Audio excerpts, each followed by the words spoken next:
বঙ্গবন্ধু শেখ মুজিবুর রহমানের জুলিও কুরি পদক গ্রহণের ৫১ বছর পূর্ণ হল আজ। ১৯৭২ সালে বঙ্গবন্ধুকে এই সম্মাননা জানায় বিশ্ব শান্তি পরিষদ।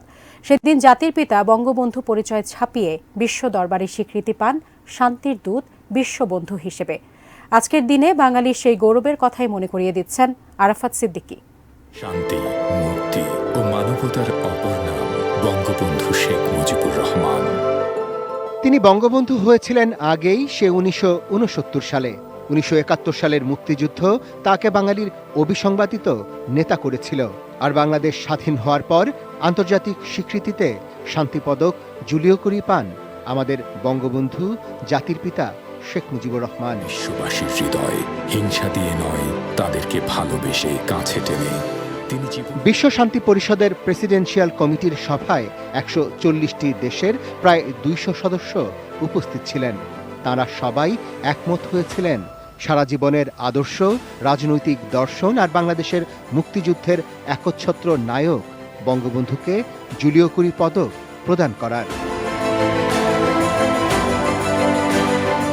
১৯৭২ সালের ১০ অক্টোবর বিশ্ব শান্তি পরিষদ আনুষ্ঠানিকভাবে জানায় জুলিও কুরি পদক পাচ্ছেন শেখ মুজিবুর রহমান। ১৯৭৩ সালের ২৩ মে এশীয় শান্তি সম্মেলনের এক আড়ম্বরপূর্ণ অনুষ্ঠানে সেই পদক বঙ্গবন্ধুকে পরিয়ে দেন পরিষদের তৎকালীন সেক্রেটারি জেনারেল রমেশ চন্দ্র।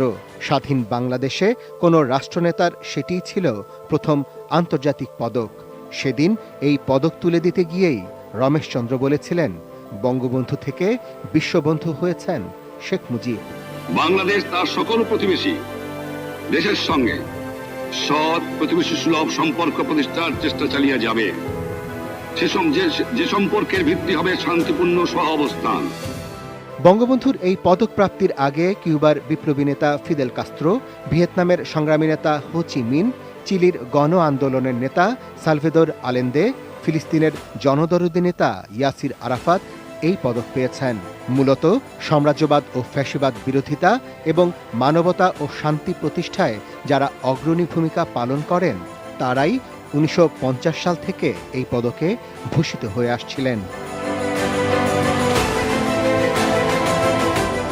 আমাদের জাতির পিতার জুলিও কুরি পদক পাওয়ার এই দিনে বঙ্গবন্ধু শেখ মুজিবুর রহমানের প্রতি এটিএন নিউজের বিনম্র শ্রদ্ধা। Arafat Siddiqui, ATN news, Dhaka.